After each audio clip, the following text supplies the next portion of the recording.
Mi nombre es Fernando Otero y voy a presentar un trabajo denominado Optimizando la fusión de datos para la estimación de la distribución del tamaño de partículas, parte 1, análisis del crimen inverso paramétrico.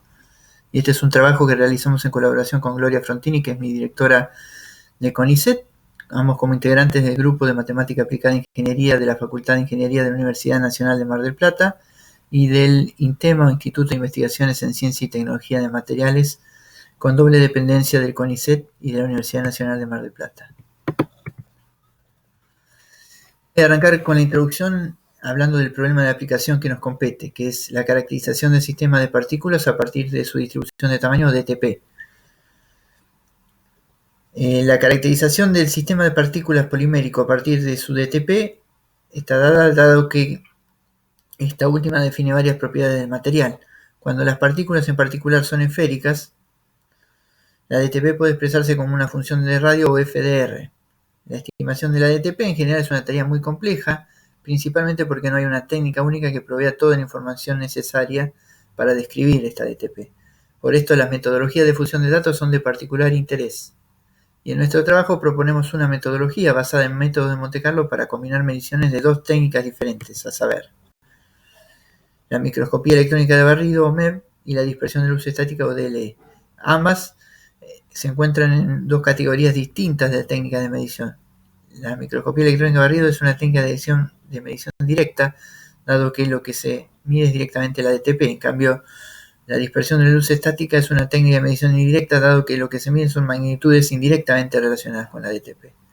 La primera, la microscopía electrónica de barrido, es, sin embargo, invasiva, emplea una pequeña fracción del total, o sea, es estadísticamente poco robusta, es costosa y presenta algunas limitaciones de su uso en la práctica. Por otro lado, la dispersión de luz estática es una técnica de evaluación no destructiva, pero se debe resolver un problema inverso mal condicionado usando un modelo, cosa que no es matemáticamente sencillo. Acá podemos apreciar un microscopio electrónico de barrido y el aparato de celda plana para la dispersión de luz estática que cuenta el instituto. Tenemos dos objetivos principales. El primero es diseñar, desarrollar y aplicar una metodología basada en métodos Monte Carlo para resolver el problema inverso de estimación de parámetros de la DTP, suponiendo que esta DTP está bien descrita por parámetros R0 y G de una distribución log normal. Y por otro lado, deseamos optimizar el diseño del experimento usando un esquema de Bose-Benken para aproximar el modelo de interacciones entre los factores experimentales, que vamos a ver cuáles son, y del sistema, principalmente la polidispersidad, y usarlo a futuro para generar un sistema de regla de combinación de dichos factores. Arrancamos con el marco teórico necesario. Bueno, primero lo que usamos es Jackknife, que es un método en el cual básicamente de un partir de una micrografía de n partículas se arman n distribuciones eliminando de esta micrografía una partícula a la vez. Entonces acá en rojo señalamos la que marcamos, la que vamos a eliminar, y lo hacemos para n veces para las n partículas dentro de la misma micrografía. Como consecuencia tenemos n distribuciones, n desde una DTP1 hasta una DTPN, con un R0N, R01, RG1 hasta un R0N y un GN, de n-1 partículas, a partir de lo cual armamos distribuciones, como vamos a ver más adelante. Ahora vamos a abocarnos al modelado de las dos técnicas que usamos. La microscopía electrónica de barrido ha sido modelado mediante una rutina de muestreo aleatorio de Monte Carlo, donde un proceso de simulación completa usando técnica de Monte Carlo puede verse en un trabajo de Gu y colegas de 2015, que es Microscopic Imaging through Turbine Media. Y por otro lado, el modelado de dispersión de luz estática se hizo en función de la aproximación local monodispersa, que es un modelo reducido que relaciona intensidades promediadas en el tiempo de la luz dispersada I sub S, como se ve acá, que queda en función del vector de scattering Q, y que se relaciona con la DTP a través de una ecuación integral, donde aparecen una constante global K, un factor de estructura y un factor de forma, F cuadrado. El marco teórico continúa con cuatro conceptos principales. Uno lo vimos, que es el de Jackknife, además tenemos el de Monte Carlo, el de muestreo y el de discrepancia. Y podemos ver a los personajes que han dado luz a cada uno de estos conceptos. Por ejemplo, a John von Neumann y está nula en cuanto a Monte Carlo, a Cauchy y a Tukey en cuanto a muestreo. Vemos un libro de Ken Will, que es el inventor de Jackknife, y el principio de discrepancia de Morozov. En este caso lo representamos por un libro de regularización de problemas inversos. Siendo un poco más detallista en cuanto a los métodos que vamos a usar, son 3 pilares: el muestreo de importancia, el mapeo y el principio de discrepancia. El muestreo de importancia es, como muchos de ustedes sabrán, una técnica de reducción de varianza que puede ser usada en el método de Monte Carlo, y cuya idea detrás es que ciertos valores de las variables aleatorias de entrada en la simulación tienen más impacto que otros. Y por lo tanto la idea es enfatizar estos muestreando mayormente estos valores, y con ello reducir la varianza del estimador. Esto, en nuestro caso, vamos a usarlo a partir de las distribuciones derivadas de Jackknife. El mapeo es simplemente la aplicación de la transformación integral de la ecuación que vimos, donde a partir de las DTPs obtenemos las mediciones de DLE. Es importante destacar que en la forma práctica discreta, el problema linearizado queda como un producto matricial de una matriz de sensibilidad ADP, donde P es un parámetro efectivo del modelo, por la función de distribución de tamaño de partículas FDR0G. Y por otro lado, la tercera pata del marco teórico que usamos es el principio de discrepancia, que puede aplicarse cuando se encuentra información disponible sobre una cota del ruido en las mediciones. O sea, teniendo conocimiento del ruido de las mediciones, podemos elegir el valor de los parámetros a estimar tal que la norma del residuo sea igual a la cota del error. En cuanto a la formulación matemática, el problema inverso puede formularse como la selección de los parámetros R0 y G asterisco tal que la norma sea menor que un epsilon. La norma del I sub epsilon, que son las mediciones ruidosas, menos el I sub S, que son los datos de dispersión de luz generados por la ecuación integral que vimos para los parámetros G asterisco y R sub 0 sombrero, que son los valores muestreados de la distribución generada a partir del procedimiento de Jackknife. Ahora vamos a verlo más adelante.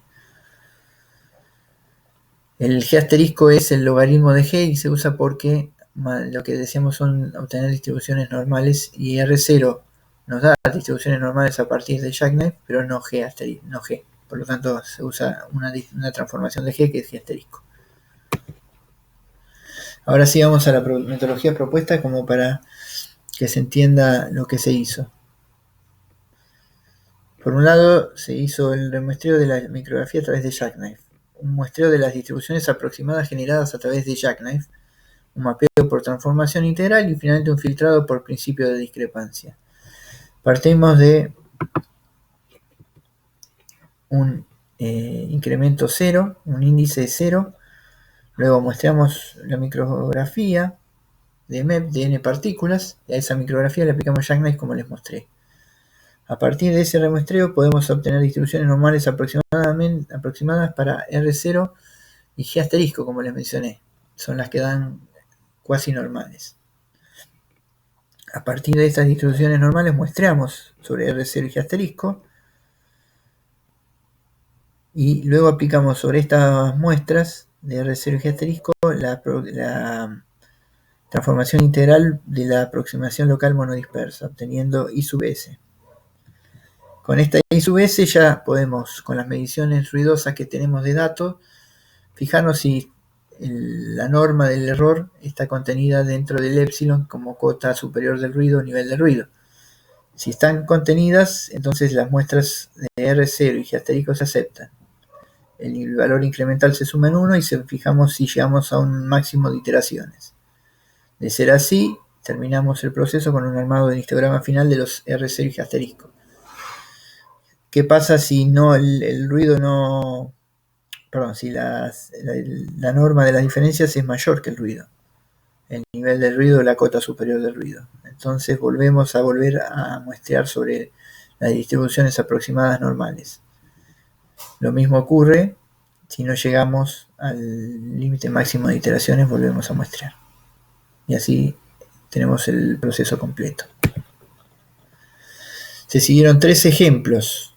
Los casos analizados siguen los estudios en un trabajo previo, que son 3 valores de desviación estándar 0.02, 0.5 y 0.10 micrones para un mismo valor de radio medio de 0.25 micrones y 3 niveles de ruido de 0.1%, 1% y 10% del pico de medición. 3 valores además de partículas por micrografía de 50, 80 y 100 partículas. Todos los casos considerados corresponden además a fracciones de volumen del 1%. Además, se realiza un muestreo con 100 muestras de los parámetros R0 y G*. Los resultados medidos en función porcentual relativa a la mejora en el intervalo de confianza en el parámetro R0, que son los que se han analizado, mediante un esquema de diseño de Bose-Benken de 3 niveles, en orden relativo a los valores de desviación estándar, número de partículas por micrografía y nivel de ruido. Los resultados de las estimaciones para estas 15 configuraciones experimentales que se muestran en la tabla nos dicen que los resultados para la DTP más angosta, con la muestra de menor cantidad de partículas por micrografía de 50, se obtienen mejoras entre 30 y 48% de intervalo de confianza, considerando los 3 niveles de ruido.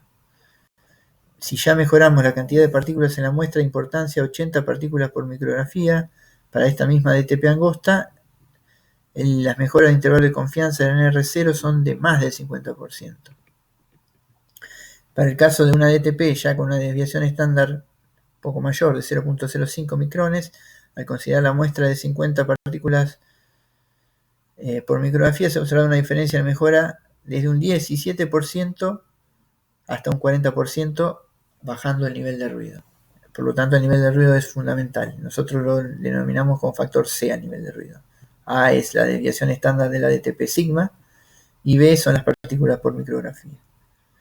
Lo último que se vio fue que para una DTP con una desviación estándar de 0.10 micrones, ya partiendo de una micrografía de 50 partículas, se observa una mejora del 50% para el menor nivel de ruido. Con lo cual también tiene bastante valor la desviación estándar de la DTP. Esto se va a ver ahora rápidamente en el modelo que aproximamos. Lo que se hizo fue primero un análisis de qué modelo nos correspondería a través de analizar los valores P. Y el sugerido es un valor lineal. Ya para un modelo cúbico hay alias. Y luego analizamos la importancia de los factores también en función de los valores P, y obtenemos que el factor A, que les dije que es la desviación estándar de la DTP, y el C son factores importantes en este modelo, y lo mismo que la B, que si bien no es menor a 0.05, está en un rango entre 0.05 y 0.10, ese rango de incertidumbre por el cual lo tomamos. También consideramos al factor B, que no es importante en sí, pero para realizar un modelo jerárquico lo usamos, pues ya que tenemos al factor A interacción AB. Vimos además que el lack of fit o desajuste no es significativo y el modelo que se armó sí es significativo.